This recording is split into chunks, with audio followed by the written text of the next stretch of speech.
Good. Thank you. Yeah, perfect. So thanks everybody for coming to this information session. So I'm sure many of you have seen some of our social media posts, or you might have even been at the Field to Fork event.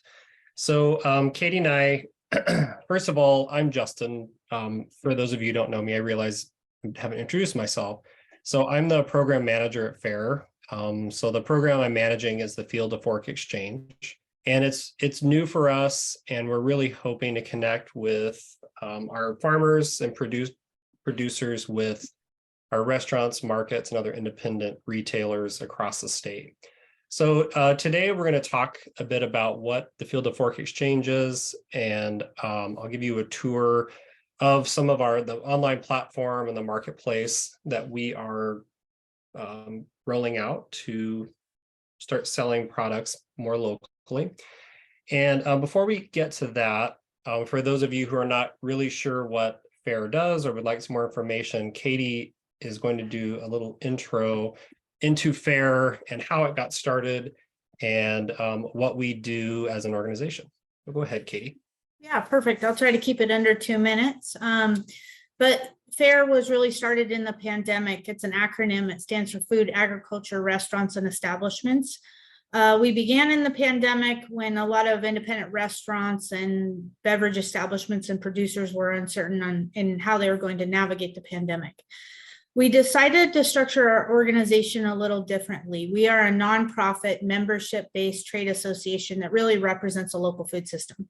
So within our fold is farmers, ranchers, really small farmers and ranchers, food and beverage producers. It could be a winery, it could be a brewery, it could be a salsa maker, independent restaurants, beverage establishments, and retailers. Retailers really being your independent grocers and your farmers markets. So we wanted to unite the food system here in Idaho. And what FAIR does is really advocate on behalf of our members. It's nothing controversial. It's really like, how can we help ranchers with livestock processing? How can we help protect farmland? How can we help restaurants with their business needs? And then we really want to connect Idaho producers to Idaho retailers and build a more resilient food system, which is why we structured the organization as we did, which is, as I found out when I came into this role, very uniquely structured. I don't think there's another trade association out there like ours. But we also tell the stories of our members, and we really want to build community around our organization. So we work as a collective with other organizations and nonprofits to create that positive change for the entire industry. Happy to put my email into the chat. If people have any further questions, they can reach out. Thank you. Thanks, Katie. So like Katie said, FAIR was set up to protect and to really integrate the local food system. And that's what we're trying to do with the Field to Fork Exchange. So what is the Field to Fork Exchange? So first and foremost, we're setting up an online marketplace. It's called 47 Farms, which I'll show you shortly. It's pretty simple. You can set up an account as a producer and sell your products, or as a retailer and purchase them, purchase what people have produced. And so it's geographically based. It is a self-distribution platform. So we're not into the distribution of any of these products quite yet, though in the future, that would be something we would love to support with if we can. Next, with the Field to Fork Exchange, we want to offer member support. So if you're a member of FAIR and you're using the Field to Fork Exchange, then we really want to support you to get your account set up, to see what your needs are in the marketplace, and then also mirror that back as far as what the marketplace is asking for. So we see that as being a two-way conversation between producers and our retailers. Next, we'll be doing regional networking events. So the Field to Fork event was this last January. That was really for, of course, anybody that can come, but obviously it's really close if you're here in the Treasure Valley or in somewhat nearby in our area. That event's fairly easy to get to, at least geographically. So we're looking to expand our our networking events, maybe not as large as Field to Fork in other parts of the state, but definitely coming and meeting members and offering those opportunities to network and learn more. And lastly, we're going to set up a data collection mechanism for the Field to Fork exchange. So then that way we can support you as a business owner to know, like, basically support how much you're selling locally. We want to increase that. Once again, making it a two-way conversation. If we know the marketplace is asking for something, then we can put that information out to our members. And if we know that, for example, we have a bumper crop of maybe one of our specialty crops and vegetables, those sort of things, we can send that out to restaurants and say, hey, we have a lot of X product coming into production, or we're going to have a big crop of this. What can you do with it? We have a lot of farmers that have this one crop, and we want to make sure that we support that going back into our food system. So I'm going to talk a little bit more in depth about the online marketplace. So we're going to use the 47 Farms online platform. So it is a web-based platform. It works on any web browser. Chrome I found to be the very best. It's most compatible on Mac and PC. You can also use it on mobile. Tablets, it looks just fine, has full functionality. Same with like a smartphone. However, it's not really engineered for a smartphone. So we can talk more about that in detail later. And something that's really nice about this platform is you can take direct payments via credit card if you'd like to, as a producer. And as a retailer, if you want to simplify your purchasing, you can use your purchasing card or basically have instant transactions. There are also purchase order options if you want to go that route and use payment terms, and that can be decided by the producer. Next, we have automated invoicing. So when you make a transaction, an invoice is automatically generated through the platform, and then each end of the purchase gets an email. So if you're a producer, you get an email saying that you have received an order, and then as a retailer, as someone who's purchasing from the platform, you'll get an email with the same invoice. It has an invoice number in case you need to do any troubleshooting, that sort of thing. Next, we have inventory management. So if you're using this as a producer, then you can decide how much you would like to list on the platform, and you can really indicate what your capacity is. And I'll show you more of that once we get a little bit into the tour of the platform. And then here you can choose your quantities for sale. So if you're not quite sure if this is a great fit for you and you want to do a test, you can list maybe a smaller amount of products, maybe not your full product line, and maybe a reduced product line to see if it's going to work for you. So really you have as much personalization as you're comfortable with. You can put everything you have on this platform, or you can, once again, choose maybe a smaller quantity. Something to keep in mind is once you do put on your inventory, whenever a purchase is made, then that inventory, there's an inventory movement from what you have to what you would be allocating for sale or allocating to a certain purchase order.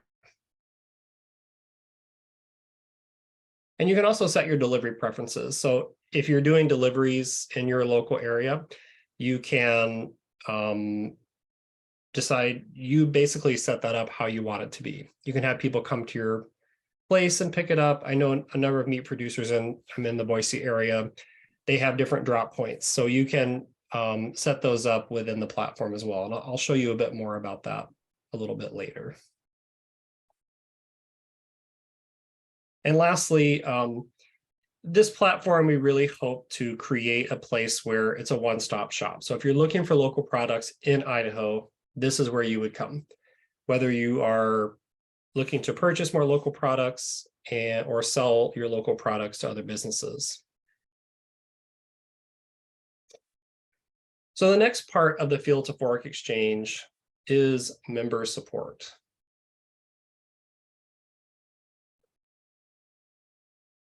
So like I said earlier, we really want our organization to continue supporting our local food networks by being really a networking organization. So we want to make sure with the Field of Fork Exchange that we provide a marketplace, but also some added support. So we're not necessarily expecting you to do all of the work here. We want to make sure that we're aligning you as the producer with retailers and vice versa.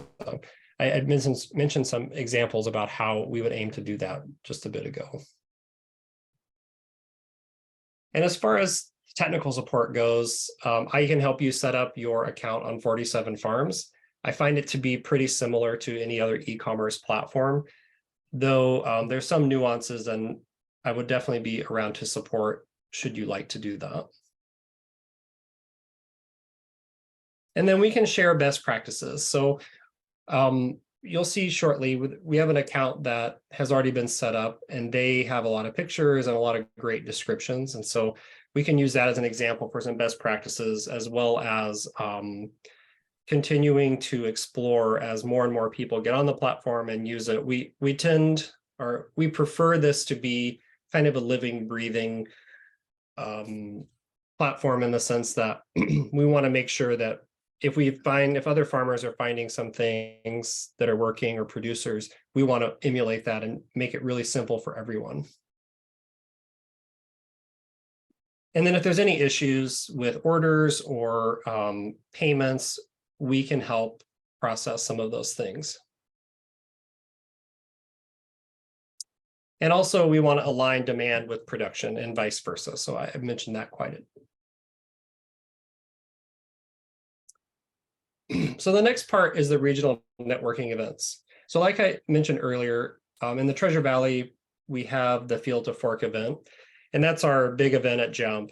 For those of you who came, it was really great. We have a lot of producers, a lot of networking, a lot of panels, and we're hoping to emulate that into other major regions of the state. You can see here, we'd like to focus in the north, the east, and then in the Magic Valley, hoping to really meet everyone where they are.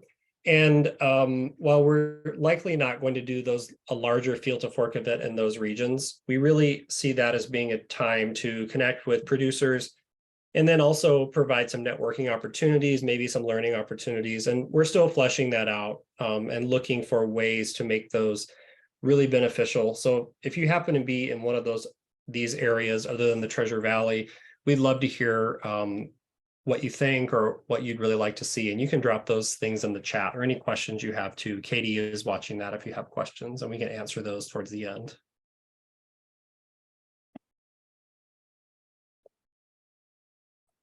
Okay, so we want to create more in-person information sessions. So for example, we can give more demos of how to buy and sell on the 47 Farms platform.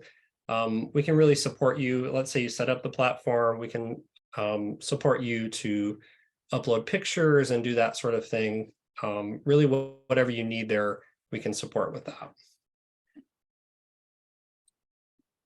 Can allow you to connect with more retailers, network with other producers in your area, and we can offer some personalized support for your business. So this is a great way to learn more about our organization, not just the Field of Fork Exchange, but how FAIR can support in your area and at the state level. And of course, you can meet Katie and I. We're going to be going on the road soon. We're looking at going to the Magic Valley in March. In case you're there, we will be there in about mid-March. And then these are some of our committed retailers so far. As you can see, we have a number of restaurants, and then we have a catering company. These are in the Boise, Treasure Valley area. We have some commitments from the Moscow Co-op in North Idaho, and a number of restaurants up there as well. We know that those areas that they like to buy from us, so we're hoping to build out our producer network first, and then start going to retailers. We're aware it's kind of a chicken or the egg situation, because most producers want to know what retailers are available, and retailers want to know, well, do we have a lot of producers? And so we're really hoping to grow those simultaneously, and hoping that producers will continue to have faith and know that we're going to keep promoting and building this network. Okay, I'm going to stop sharing my screen, and we're going to take a look over at the 47 Farms website.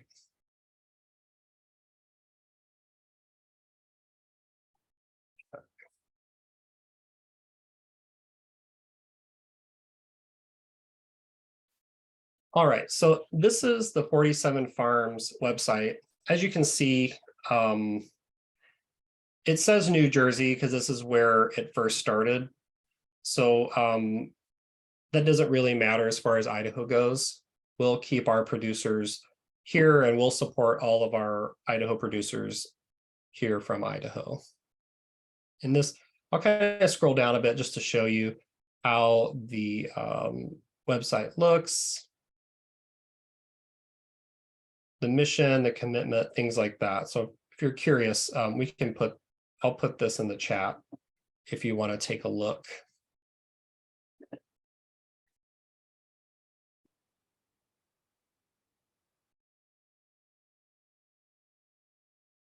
Okay, so I'm going to give you a little tour. So you have a few different ways to go about finding food in your area. So I've set up my profile, and when I go to find food here, and I click that, you can see that my address is already set up. So anything that's in my local area, here I think it's defined at 15 miles. If I bump it up to 125 miles, it will expand my search parameters. But this is a local creamery here about 10 miles from my house here in Boise. And you can see this is what the product listings look like. So you have pictures, you have the name of the business, you have the product name, add to cart. And then something to notice is under where it says add to cart, there's inventory on hand, and then there's total capacity. So inventory on hand describes what you have ready to go in your warehouse, ready to sell as far as a producer. And then the total capacity piece really is communicating to retailers how large your orders can be. So if you're a small producer, likely you might want to have a smaller capacity, and a larger producer, you could go larger. So for an independent restaurant, we're imagining, depending on what product you have as far as a producer goes, they're going to ask for smaller quantities. So if you're trying to sell to something like a co-op, which the Moscow co-op has made commitments to use the platform, they might have different quantities. And I know the Boise co-op and larger stores like that have larger quantity requirements.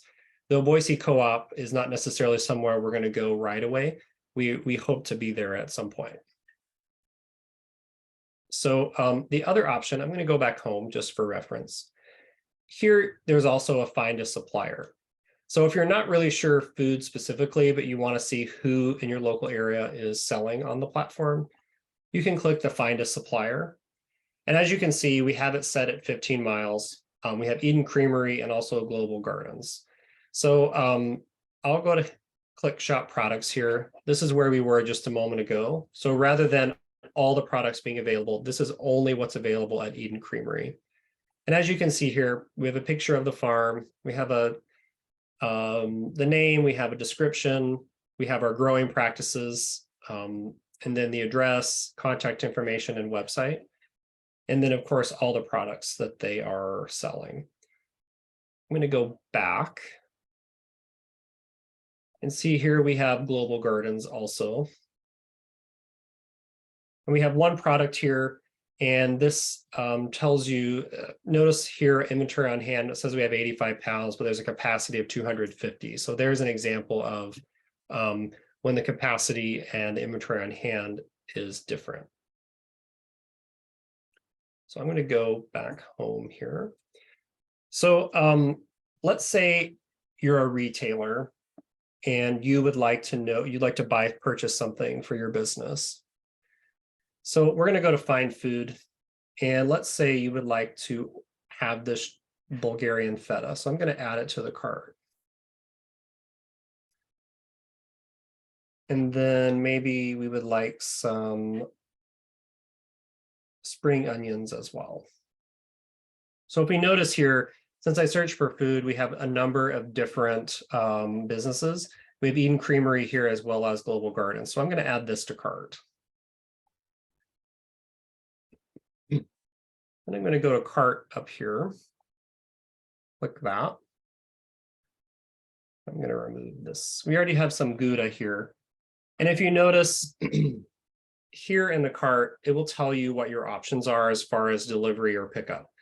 So there's two options for Global Gardens. And then as a producer in their, when they set up their account, they set up all of these pickup times here or delivery times. So you can sort of choose which one you want, either pickup or delivery.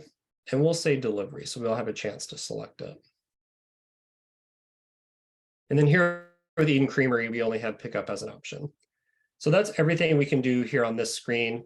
Just like any other e-commerce platform, you can add more quantity here. You can remove the item altogether if you want. And then I noticed down here in the gray box, this is where errors come up. And I notice with Global Gardens, they have a $20 minimum in order to purchase. So I'm going to add more to my quantity to get my total. And now I have a green check mark. We have a page that's refreshed, and then we have the check mark here. So we're green, we're good to go. And so noticing here, we have two different producers that we've purchased. So for example, as a retailer, you can see how it would be much easier to select a number of different products for sale and to really do all of your shopping, put it all in your cart, and then do a checkout at once. And for the producers, you can see how this platform makes it very easy for someone who's purchasing, how convenient it is to have everything in one place. So I'm going to click here. We have our subtotal, we have our order totals, everything checks out. I'm going to go ahead and check out. So this is who I am. This is my address. And then now I need to choose my delivery windows. So I'll say, let's say next Monday. And then for Eden Creamery, I'll choose, let's see, tomorrow at 10. I'll press next. And then here's an option. So for example, if you know you need something once a week or whatever interval you would like to order things, you can go ahead and place recurring orders. So that would also help streamline processes or sort of take some of the weekly shopping if not needed. I'm going to go ahead and click review and pay. So we have two options. So since we have a credit card option and we have purchase now, which is a purchase order. So I can press pay now. And then this is the payment portion. I'm not going to fill this out. It's much like any other, once again, e-commerce platform. So what's making this available is a Stripe account. And so as in this platform, as a producer, you can, if you want to receive credit cards, you can use Stripe as a processor. And you would set up a separate account and then link your Stripe account to your 47 Farms account. And just for reference, Stripe is the company that's used to process most e-commerce payments. So if you do most any online shopping, Stripe is likely the processor that's used from your favorite website where you buy things. So it's a very well-known payment processor. It's used in a lot of websites. And so likely you're already using it. So as a producer, that's what you would have to do to set that up. I'm going to go ahead and press cancel here. So I'm not going to go through that process. I will go to purchase now. Well, actually, that's not going to work. Okay, I'm going to go back to my cart because I actually know, since I've been working in these accounts, I'm going to remove both of these Eden Creamery items because they have credit card only set up. So they would want you to prepay, which is an option. And I'm going to remove that. I'm going to leave these onions here because I know that Global Gardens has their account set up where they're not accepting cards and they're only doing purchase orders. So we'll go through that process as well. So I'm going to press checkout one more time. I'm going to select my pickup date tomorrow from 1 to 3, or delivery rather. And this is the delivery address. So whenever the invoice comes along, the delivery person at Global Gardens will see where to deliver the products. I'll press next. We're not going to do a recurring order. And then I'm going to click purchase now.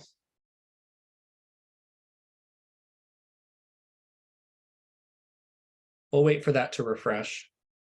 And so now we can see purchase order complete. So as I mentioned before, we have the order number for reference. So for example, if you made an error in your account or you needed to call Global Gardens and reference a purchase order that you had completed, this is where you would go. So I'm going to go ahead and click on the invoice number here. So turns out I ordered the wrong thing. So I'm going to go ahead and press cancel here. And I want to cancel this order.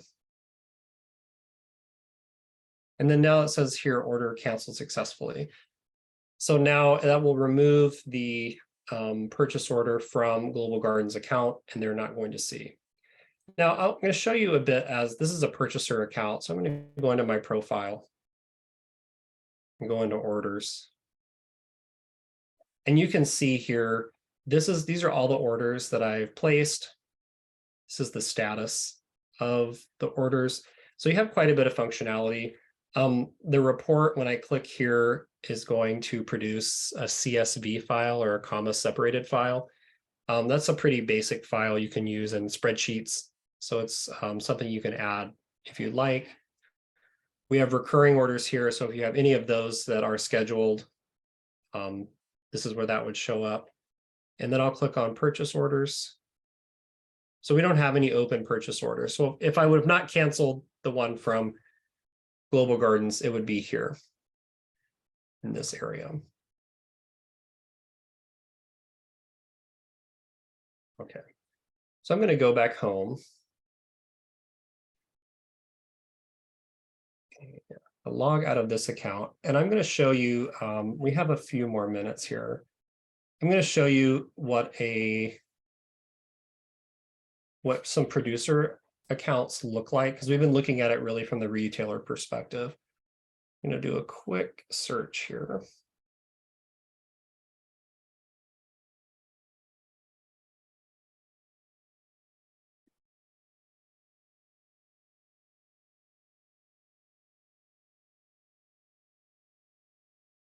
So this is the back end of a supplier account or a producer account.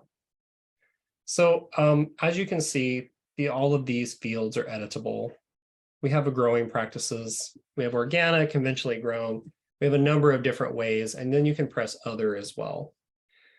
So you also have places to describe your business or describe maybe if you don't have the kind of practice that you follow, you could write it here. I notice here regenerative agriculture. So that's not currently under growing practice, though, as I understand, is quite common amongst our membership using regenerative practices. So this would be a place where you could describe some of those things that you do. I'll go into products for sale. So this is a bit of the back end once again. So this is what you would see when you go to create products. If you wanted to add a product, you would go here. And then this gives you a bit of an idea of the name. And these are all the categories that you can add.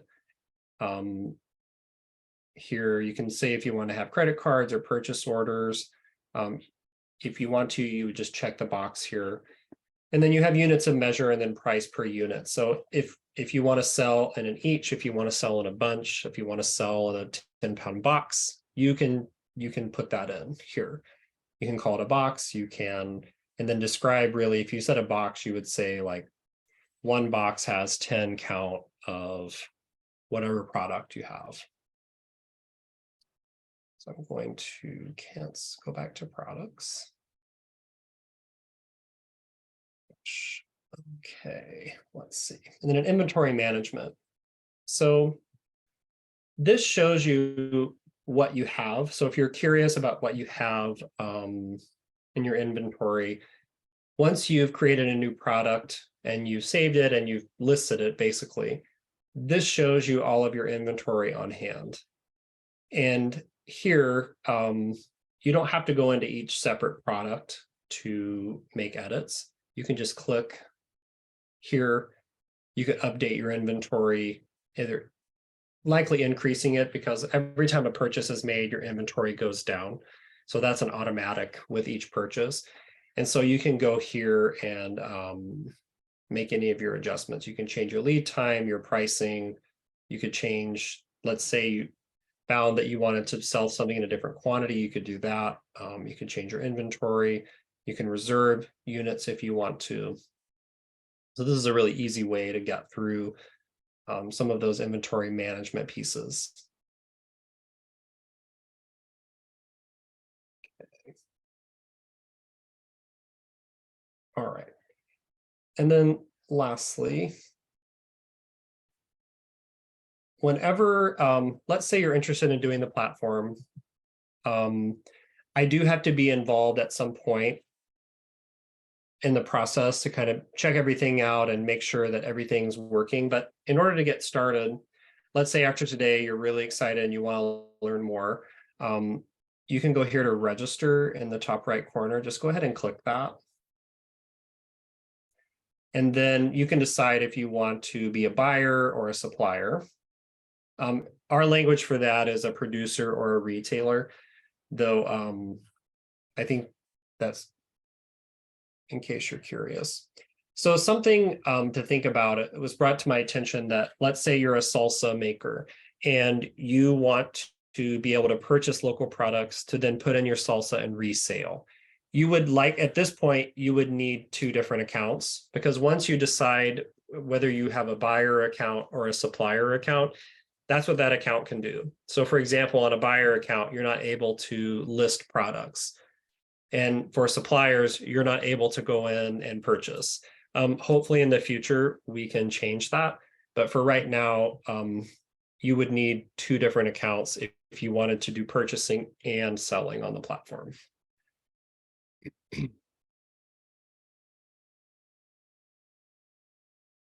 Sure.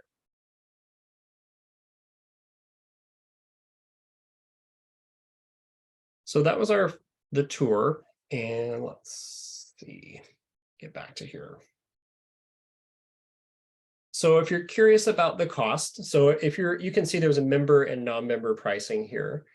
So something to note under member or non-member and for specialty crops, we are getting funding from ISDA on the specialty crop grant. So even if you're not a FAIR member, we will cover the cost of the platform for you and all the support options. So if you're a producer, all the other producers you can see here, if you're a member or non-member, I'm not able to tell if everyone's a member on the call, but in case you're not, there is an advantage to being a member, as you can see.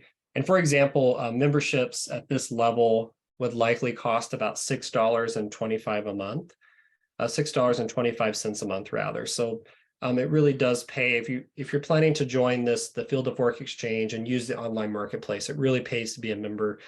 We would highly recommend that you become a member, though it's not necessary to use the program. And did anybody have any questions or comments about the platform or about anything like that? Go ahead and open up. Justin. Hello? Hi, I'm here. I can hear you. Okay. Can the 47 Farms website be linked to our website? When you say website, your personal Business, Boise Vertical Farm. And what I would like to do is embed the 47 Farms website to get, so our customers can get to the online buying service and use it. I don't see why. The short answer is I don't see why not. It's not super clean as far as like if you put the URL there. So maybe you could likely create like a find their logo and then link it to your account. I would say that'd be possible. Okay. And All just right. as a reminder, this is wholesale B2B only. This is not direct to consumer. I'm not sure. Okay. So we wouldn't be able to use it for our customer base then, This is specifically unless they're a business. right. Oh, okay.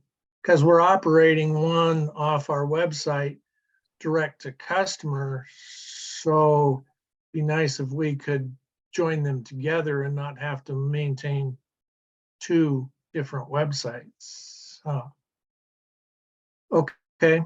The other thing is having worked with these types of programs, the addition of information products to go into the website is a bit tedious. Is there a way to hold the information, like zeroing out the inventory, so you can hold a product in there and then restart it when you have it back in stock again, such as from season to season? Yes, you can zero it out. It won't go away. It will hold it. Okay. All right. Thank you. Yeah, thank you. So Justin, there's a couple questions. Is there anything available in Southern Idaho right now for buyers? Is the first question. At the moment, we don't have anybody in Southern Idaho on the platform yet. King's, what I didn't show is King Hill Farm, or King's Crown Farm rather. They've been interested in selling here. I know that they're kind of between the Treasure and Magic Valleys, so I'm assuming they go there. I don't know a ton about their business at the moment, but I know they have a delivery and they can distribute to the Magic Valley. Yeah, and something to add is that just for everyone on the call, we're just kicking this off. We were waiting for the Field to Fork Festival to kind of wrap up, and we'll be hitting the road with meetings all over the state and really just trying to develop those relationships and training on a regional level with in-person communication. So that'll kick off in March. Thanks, Katie. Yeah, and the next question, I am interested in platform, but not available in Bonner, Boundary County. Will there be much marketing for this app? I'm wondering if we can have a bit more. The app, well, this platform is for statewide. So if there are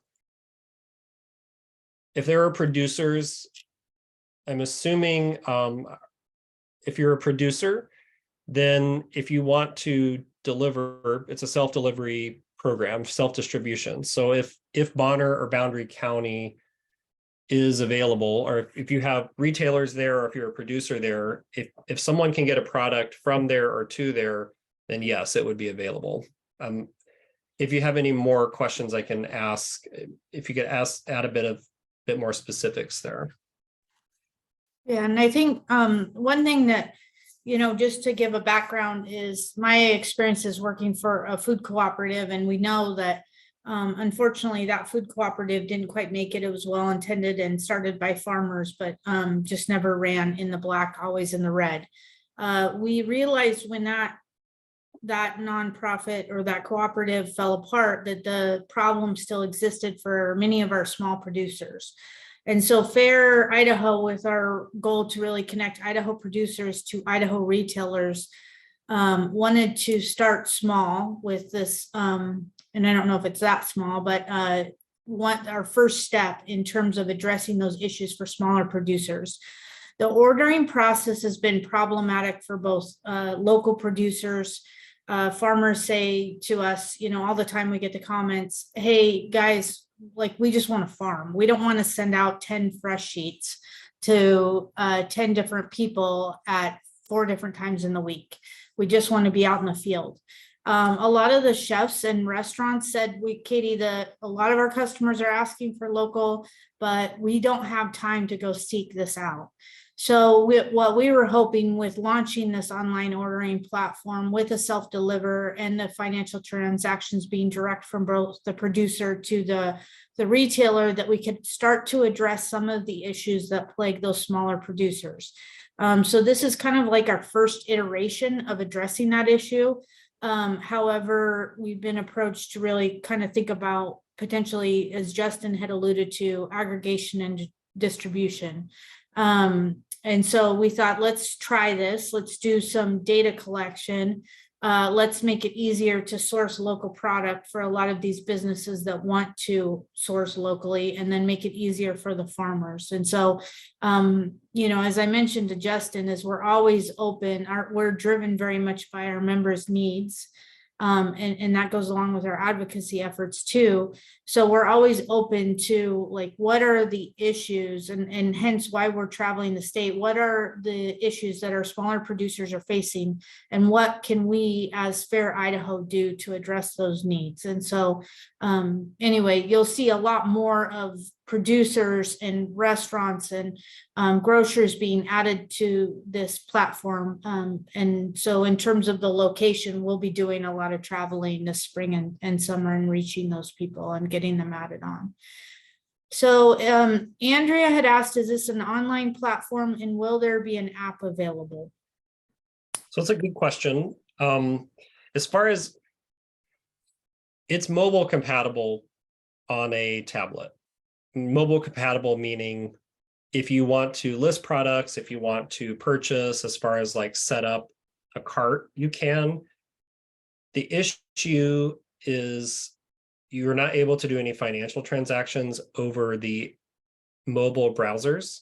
And if we're really interested in an app, the developer said that they would like to create one, and they're only going to create one if they have a market of people to use it. So I guess the short answer is no app at the moment. I think the longer answer is if we have enough people using the platform here in Idaho and can really bring it to the developers and say, hey, we have a whole community ready to use the app, I think it's a good possibility. Let's see. And so we had an offer that if we need a location to host a meeting with local sellers and buyers in Burley area, we would love to host at the restaurant. Thank you so much. We'll be tracking these chats, so we would love to come by and visit and host something there. And then we have who is promoting 47 farms to restaurants, grocers, farmers, and she thinks that I answered that question, but again, that'll be we'll be promoting this on social media in our Fair Idaho newsletter, which is available on the website if you want to sign up. We give a 2-week snapshot sort of our work or things that are, larger organization community is doing to help a lot of the sectors that we represent. But we'll be doing, I think traveling the state is sometimes the most effective way to reach a lot of these producers and then restaurants, the sellers and the buyers. I have a question for you, Katie and Justin. I'm wondering, like, I know the Wood River Valley is a smaller area and we're pretty close to the Magic Valley, and it's not necessarily on your list, but we have like over 90 restaurants here. A lot of them do source local or are interested. Are you all providing support, like if we got a bunch of restaurants in the Wood River Valley to come on board, could you help navigate like and find potential people that would deliver to them that might not already have those zip codes listed just because it wasn't on the original outreach list? Does that question make sense? I'll take this one, Katie. Okay. So Amy, if I'm understanding correctly, you're wondering if we would be suggesting or encouraging, let's say, producers in the Magic Valley to deliver to the Wood River Valley. Is that correct? Yeah, I mean, I can give more context. Like if you all are doing a lot of outreach in the Magic Valley for buyers in the Magic Valley, people that are selling into the Magic Valley might not also list that they're delivering to our zip codes, even if they would. Is there a way that you all as the staff and support on that would make sure that people who are willing to would ensure that those zip codes are listed? I guess in my sort of lumping the Magic Valley and the Wood River Valley together, I don't know that that's appropriate. You said it's close. I assume that as a Magic Valley or as a Wood River Valley resident, that people go there for Costco, or so, like there's a number of stores I'm imagining that Wood River Valley residents would go. So would it be true to say that there's already like is there an assumption that that would be the case already? That I would think so. I just think that like if a bunch of buyers from the Wood River Valley get excited and sign up for it, but no one's listed as delivering there because they might not consider that, I wouldn't want that to be a deterrent. Stanley is kind of in the same boat. Their restaurants love supporting local. Not many people deliver up to Stanley, but if it's available, I think there would be a lot of interest. So just making sure that sellers know that and can put in those zip codes if that's something that they're willing to do, whether it's delivery or a group of farmers deliver up here. You mentioned King's Crown, they definitely deliver up here on a weekly basis. So I just, advocating for my region to definitely be included because I think there's a lot of value in what you all are doing. Yeah. Thanks, Amy. And yes, we do have some trips planned and grant funding available for Sun Valley specifically. Oh, great. Great. Yeah. So we'll be coming there. And I think, what I was mentioning to Justin, it's really sitting down, oftentimes like a restaurant, for example, in Twin Falls that sources a lot of local product, and just sitting down with them and saying who currently delivers to you within this region, or you'd like to see them added to this platform so that it'll make your lives easier and their lives easier. Yeah. I think with the inventory tracking and the notification of delivery days and all of that, hopefully it'll ease at least the initial ordering burden is one of the things, like I said, the first iteration of the problem that we're trying to address. So absolutely. It's like above and beyond a fresh list, what you all are offering. So I think a lot of people will be really excited about this once we get more, producers listed on the website for sure. Yeah. And we don't need an excuse to go to the Wood River Valley. Come on up and visit and hang out with me. Yeah. Yes. And the next question, I can answer this. Is there a trip planned for Sandpoint, CDA, Bonners Ferry area? Yes. Yeah. I actually traveled the state quite a bit just for Fair Idaho before we launched this online ordering platform. So we know that we're a statewide organization and that travel is probably one of the most important components to really understanding our members' needs as a trade association, because you really just have to sit down and have a cup of coffee and visit with them to find out how we can help. And then also just traveling the state and getting to know the state better. It's pretty incredible to visit with everyone, but also see this awesome state that we live in. So yes, we will be going. That was a very long answer. I'm sorry about that.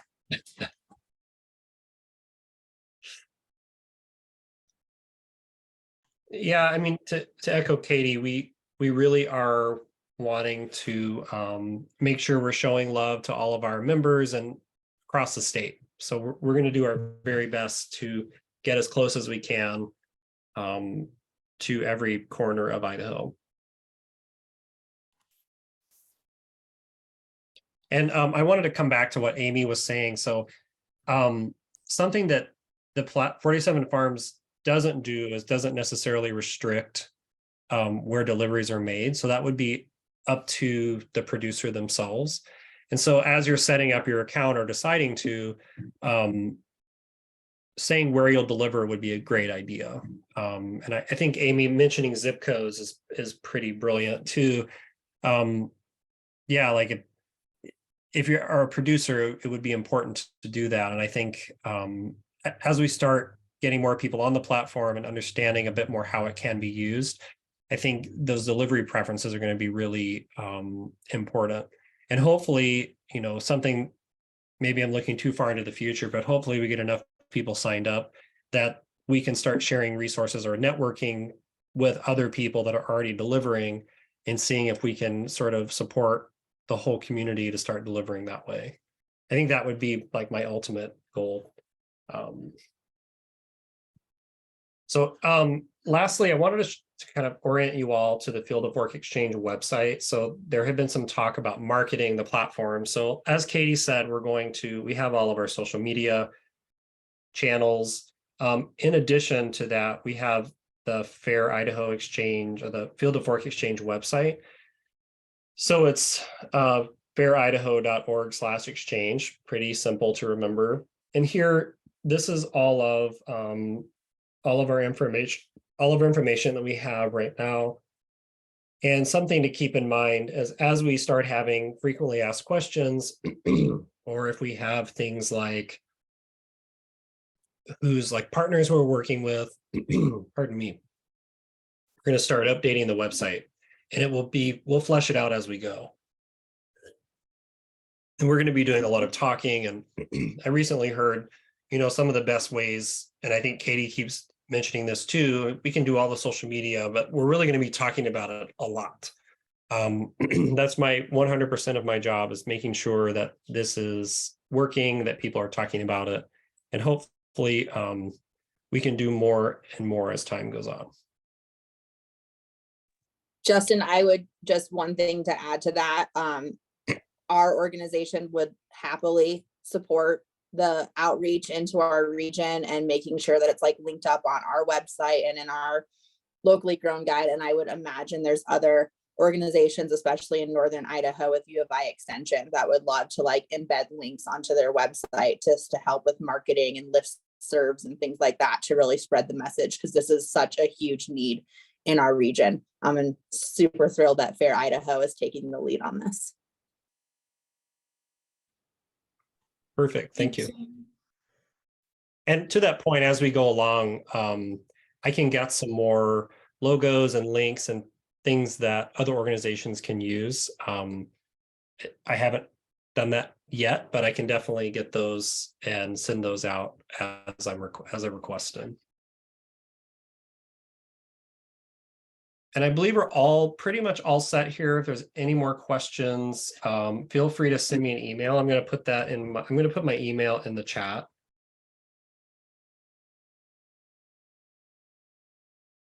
And also, I did want to mention, this is not in the presentation anywhere.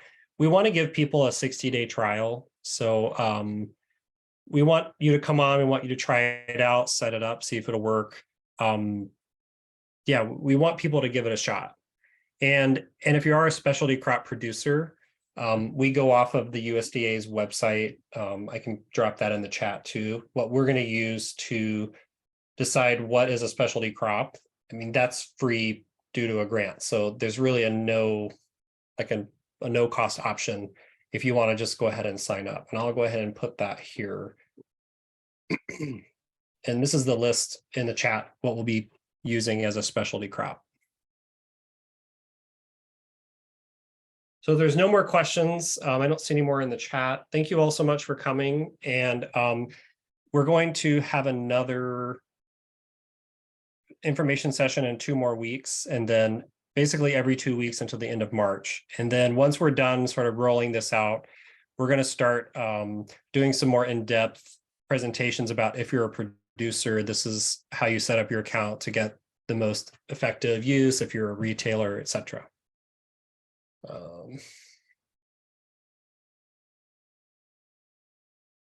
So Ariel, I see your question here about pausing your account.